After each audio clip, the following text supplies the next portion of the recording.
இன்றே டவுன்லோட் செய்து உங்கள் ஃபேவரட் ஷோக்களை என்ஜாய் பண்ணுங்க. என்ன துர்கா, கல்யாணத்துக்கு இன்னும் 2 நாள் தான் இருக்கு. அம்மா பார்த்த மாப்பிள்ள என் கழுத்துல தாலி கட்டிடுவானோன்னு எனக்கு பயமா இருக்கு மாமா. நீ ஏன் தேவையில்லாம இப்படி எல்லாம் கற்பனை பண்ணி பயந்துட்டு இருக்க?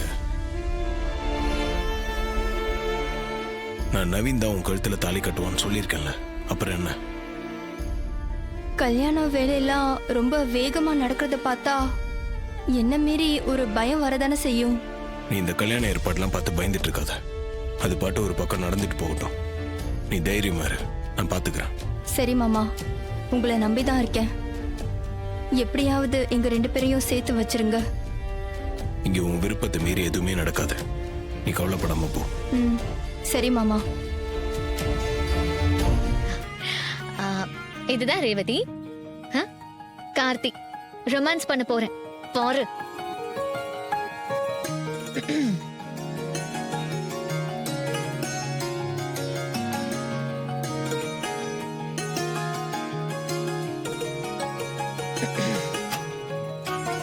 என்ன டார்லிங், சுடிதார்ல அமக்கலமா இருக்க.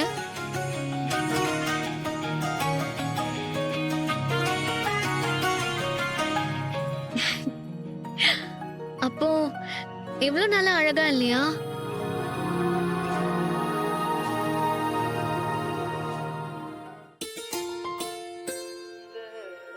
நீ எப்பவுமே அசர் அடிக்கிற அழகுதான். ஆனா இன்னைக்கு ரொம்ப ரொம்ப அழகா இருக்க. அத வார்த்தையால எப்படி சொல்றதுன்னு தான் தெரியல. இந்த சுச்சுவேஷனுக்கு ஏத்த எங்கேயோ படிச்ச ஒரு காதல் கவிதை தான் ஞாபகத்துக்கு வருது. சொல்லவா? கவிதையா? சொல்ல. கவிதைனா எனக்கு ரொம்ப பிடிக்கும். அதுலயும் காதல் கவிதைனா எனக்கு ரொம்ப பிடிக்கும். அதை விட ஊ மூலமா கேட்க எனக்கு ரொம்ப ரொம்ப பிடிக்கும். சொல்ல.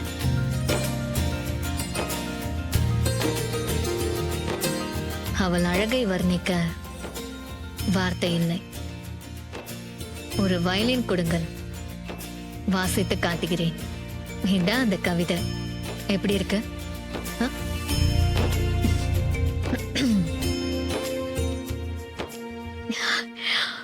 Wow, super. இவ்ளோ ரொமான்ஸ் இத்தனை நாளா எங்க ஒளிச்சு வச்சிருந்த? பின்னி எடுக்கிற.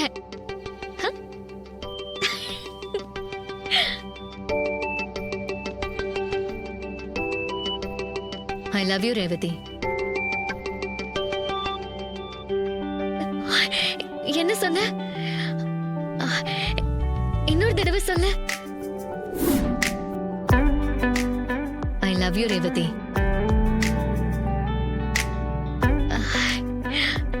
I too love you.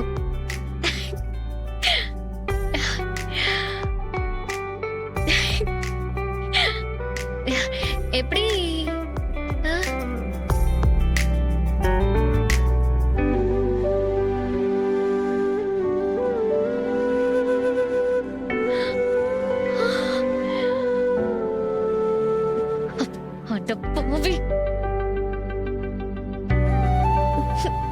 Romance தான் பண்ணல.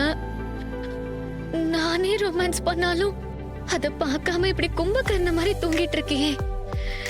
நான் என்ன தாண்டா பண்றது?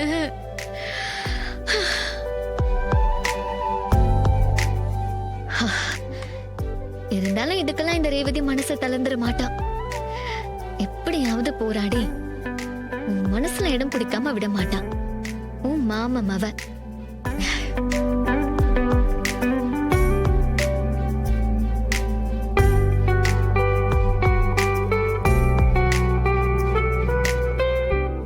ரோஹிணி, இவங்களுக்கு குடிக்க ஏதாவது எடுத்துட்டு வா. இல்ல சம்பந்தியம்மா, எதுவும் வேணாம். பந்தக்கால் ஃபங்க்ஷன் ஆரம்பிச்சிடலாமா? கொஞ்சம் வெயிட் பண்ணுங்க, ஐயர் வந்துகிட்டு இருக்காரு. அவர் வந்ததும் ஆரம்பிச்சிடலாம். சரிங்க சம்பந்தியம்மா. என்னடா இப்படி வந்திருக்க? நான் என்ன சொன்ன, நீ என்ன இப்படி பண்ணிருக்க? காலையில கூட சொன்னமேடா, அப்புறம் ஏன்டா இப்படி வந்திருக்க? சாரிம்மா, மறந்துட்டேம்மா.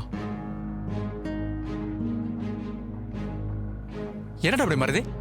உனக்கு வாங்கி கொடுத்த பாரு, என்ன சொல்லணும்?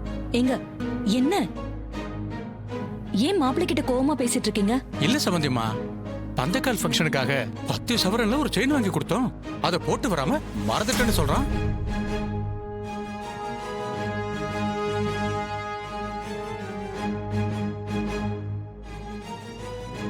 கிளம்புற கொஞ்ச நேரத்துக்கு முன்னாடி கூட ஞாபகப்படுத்தி சொன்னேன். இப்ப மறந்துட்டேன்னு சொன்னா கோவம் வராதா?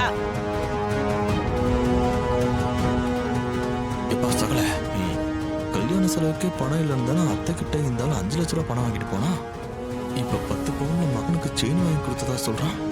இதெல்லாம் நம்புற மாதிரியா இருக்கு? எனக்கும் டவுட்டாக தாங்க இருக்கு. அவங்க ஏதோ பிளான் பண்ற மாதிரி தெரியுது. அப்படியாப்பா சொல்ற? ம்.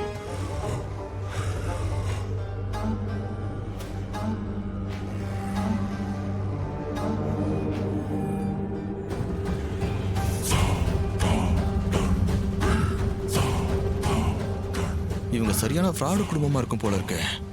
இப்பதானே கொஞ்ச நாளுக்கு முன்னாடி 5 லட்ச ரூபா பணம் வாங்கிட்டு போனாங்க. இப்ப 10 பவுன்ல நகை வாங்கி கொடுத்ததா பொய் சொல்றான். ஒண்ணுமே புரியலையே. கூட்டி கழிச்சு பார்த்தா எங்கேயோ உதைக்குதே. கண்டுபிடிப்போம்.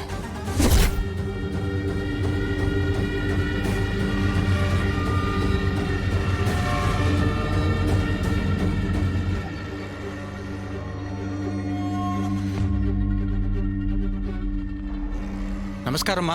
வணக்கம், வாங்க. அம்மா, பூஜைக்கு தேவையான பொருள் எல்லாத்தையும் வாங்கியாச்சா? பூஜையை ஆரம்பிச்சிடலாமா? ஆ, எல்லாம் வாங்கியாச்சு சாமி. நல்ல நேரத்துல பூஜையை ஆரம்பிச்சிடலாம். சரிங்கம்மா. மயில் மாப்பிள்ளை, அத்தை? பூஜைக்கு தேவையான பொருள்லாம் எங்க இருக்கு? எல்லாம் பந்தக்கால் நடுற இடத்துல தான் வச்சிருக்கேன். சரி. ஆ, அப்ப வாங்க பூஜையை ஆரம்பிச்சிடலாம்.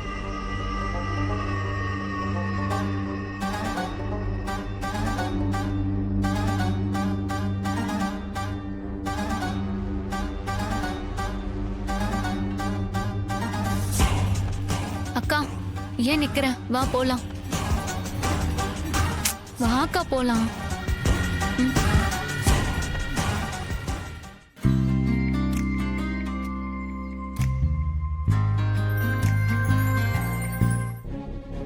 ஏய், எங்க போறா? இரு, வா.